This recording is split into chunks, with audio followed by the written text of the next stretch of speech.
Exodus chapter 10. The plague of locusts.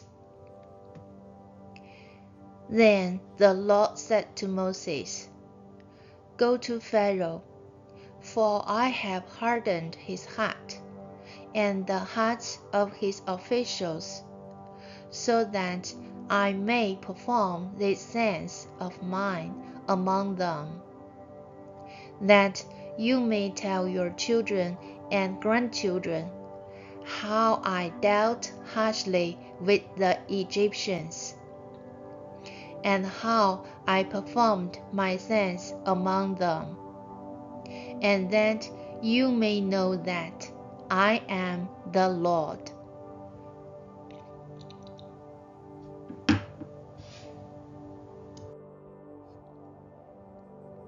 So Moses and Aaron went to Pharaoh and said to him, This is what the Lord, the God of Hebrews, says. How long will you refuse to humble yourself before me? Let my people go, so that they may worship me. If you refuse to let them go, I will bring locusts into your country tomorrow.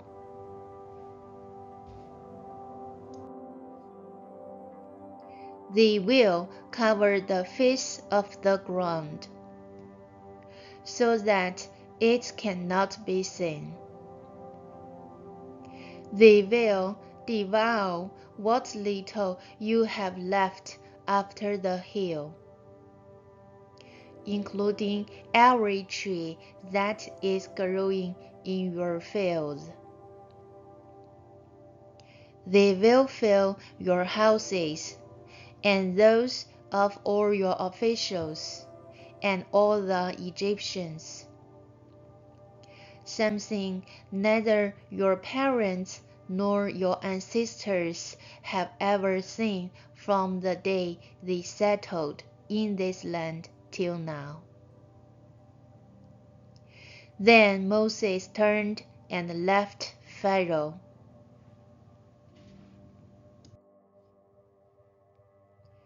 Pharaoh's officials said to him, How long will this man be a snare to us?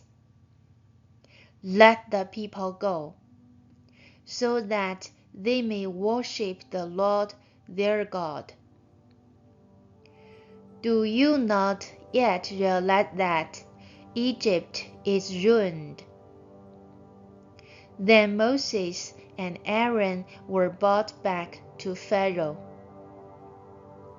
Go, worship the Lord your God, he said. But tell me who will be going.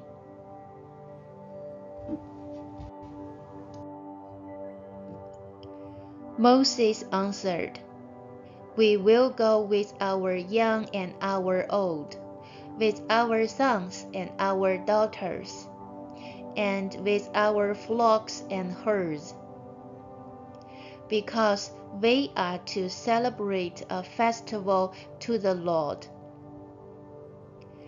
Pharaoh said, The Lord will be with you, if I let you go, along with your women and children.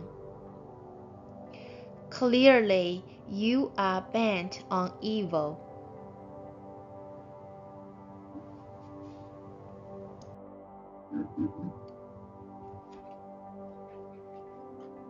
No, have only the men go and worship the Lord, since that's what you have been asking for. Then Moses and Aaron were driven out of Pharaoh's presence. And the Lord said to Moses, Stretch out your hand over Egypt, so that locusts swarm over the land and devour everything growing in the fields, everything left by the hill. So Moses stretched out his staff over Egypt. And the Lord made an east wind blow across the land all that day and all that night. By morning, the wind had brought the locusts. They invaded all Egypt and settled down in every area of the country in great numbers. Never before had there been such a plague of locusts, nor will there ever be again.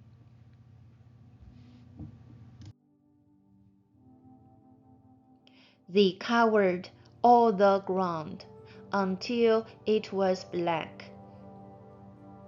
They devoured all that was left after the hill, everything growing in the fields, and the fruit on the trees.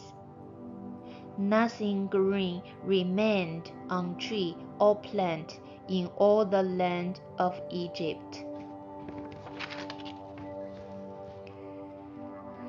Pharaoh quickly summoned Moses and Aaron and said, I have sinned against the Lord your God and against you.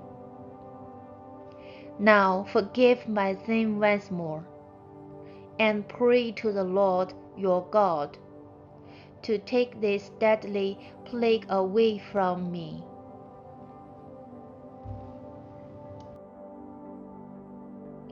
Moses then left Pharaoh and prayed to the Lord. And the Lord changed the wind to a very strong west wind, which caught up the locusts and carried them into the Red Sea. Not a locust was left anywhere in Egypt. But the Lord hardened Pharaoh's heart, and he would not let the Israelites go.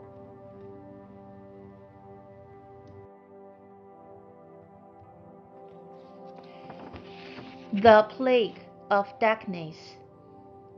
Then the Lord said to Moses, Stretch out your hand toward the sky, so that darkness spreads over Egypt, darkness that can be felt. So Moses stretched out his hand toward the sky, and total darkness covered all Egypt for 3 days. No one could see anyone else, or move about for 3 days. Yet all the Israelites had light in the places where they lived.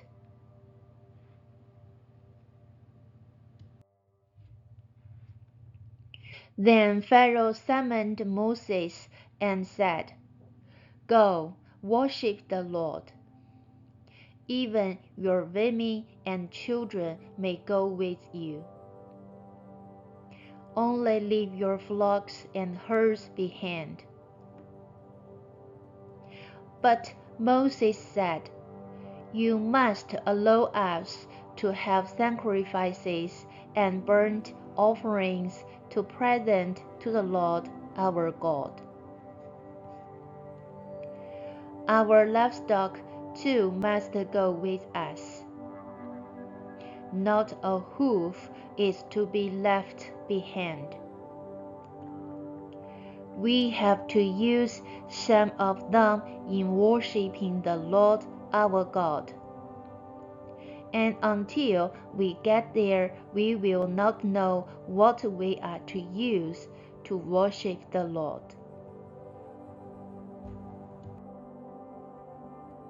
But the Lord hardened Pharaoh's heart, and he was not willing to let them go. Pharaoh said to Moses, "Get out of my sight.